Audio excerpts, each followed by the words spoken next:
Hello and welcome. This is the weekly digest of the top stories and key events from Uzbekistan in the last 7 days. Uzbekistan's Committee on Religious Affairs has implemented stringent new regulations for tour operators offering Umrah pilgrimage services. As of October 12th, operators are required to hold a reserve fund of $1 million and meet a series of requirements, such as providing qualified religious guides and processing Umrah visas directly. This comes after numerous incidents where over 13,000 Uzbek citizens faced significant difficulties abroad due to issues like falsified visas, lack of accommodation and missed return flights. Several thousand pilgrims were even deported from Saudi Arabia for violating local regulations. The new regulations aim to prevent these problems by ensuring that tour operators meet high standards of service and accountability. Violations will result in severe penalties, including fines of 200 times the base calculation amount, approximately 75 million Uzbek sums. On October 10th, President Shavkat Mirziyoyev signed a law ratifying Uzbekistan's entry into the United Nations Outer Space Treaty. This treaty, originally signed in 1967, outlines the principles for the peaceful exploration and use of outer space, declaring that space is the common heritage of mankind. Uzbekistan becomes the 115th country to join, a move that is expected to enhance the country's participation in international space research and collaborations. Shuhrat Kadyrov, Director General of Uzbek Cosmos, emphasized that this opens new doors for Uzbekistan to engage in space-related projects and exchange expertise with global partners. The ratification will also aid in the development of national space law framework, crucial as Uzbekistan seeks to advance its space capabilities for scientific, economic and defense purposes. UzAuto Motors continues to dominate the automotive market in Uzbekistan, securing an 89.4% market share in the first 9 months of 2024. A total of 303,373 vehicles were sold during this period, with Auto Motors delivering over 271,000 units.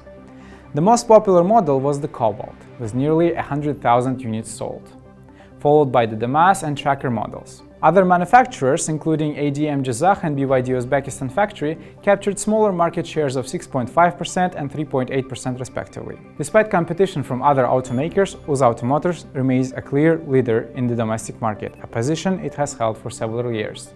In the latest update of the Global Hunger Index, Uzbekistan was ranked among 22 countries with the lowest levels of hunger, a significant achievement in addressing food security challenges. The country's score reflects minimal food-related problems, with less than 2.5% of the population categorized as undernourished. Child stunting is also low at 6.5%, and the mortality rate for children under 5 is below 3.1%. This success can be attributed to the ongoing efforts by the government to improve agricultural production, food distribution, and social support programs. By comparison, other Central Asian countries like Kazakhstan, Kyrgyzstan, and Tajikistan face higher hunger levels, with Tajikistan classified in the moderate hunger category. Arnest Packaging Solutions, formerly a Russian subsidiary of the American company Ball Corp, has announced plans to invest $100 million in an aluminum can manufacturing plant in Navoi. The proposed factory aims to commence operations by autumn 2025.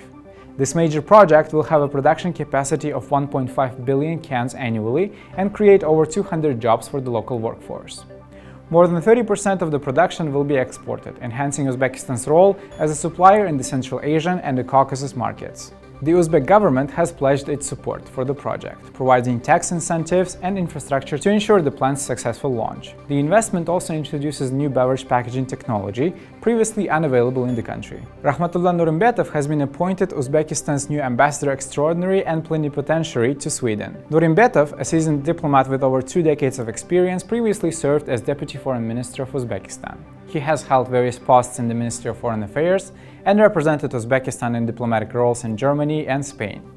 He holds a Doctor of Science degree in Political Science and graduated from several prestigious universities, including the University of World Economy and Diplomacy, the Tashkent State Institute of Oriental Studies, and the National University of Uzbekistan.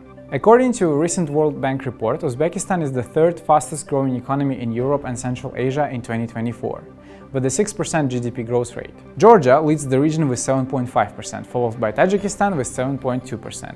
Uzbekistan's growth is driven by strong private consumption, wage increases, and a steady inflow of remittances. Despite the region facing multiple challenges, including inflation and the effects of Russia-Ukraine conflict, Uzbekistan's economy remains resilient. The World Bank projects Uzbekistan will continue its strong performance, forecasting a GDP growth of 5.8% in 2025 and 5.9% in 2026, positioning it as a future regional leader in economic growth. A survey conducted by the Central Bank of Uzbekistan found that perceived inflation reached 13.4% in September 2024, with many citizens reporting sharp price increases for essential goods such as meat, dairy products, and fuel. Tashkent City experienced the highest perceived inflation at 15.4%, while the Fergana and Navoi regions saw lower rates of around 12%. The gap between perceived inflation and the official inflation rate, which stood at 10.46%, highlights the public concerns over rising cost of living. Respondents earning higher incomes reported higher perceived inflation, reflecting how price increases are affecting different segments of the population. The Central Bank of Uzbekistan has raised concerns over the rapid rise in housing prices, which are now 28% above their fundamental value. The housing market saw prices increase 1.8% times faster than wages in 2024, leading to growing affordability challenges. While wages rose by 17.7% on average, housing costs surged, putting homeownership out of reach for many residents. The construction sector's contribution to GDP has also declined slightly, and market activity has slowed, with property sales down 3.3% compared to the previous year.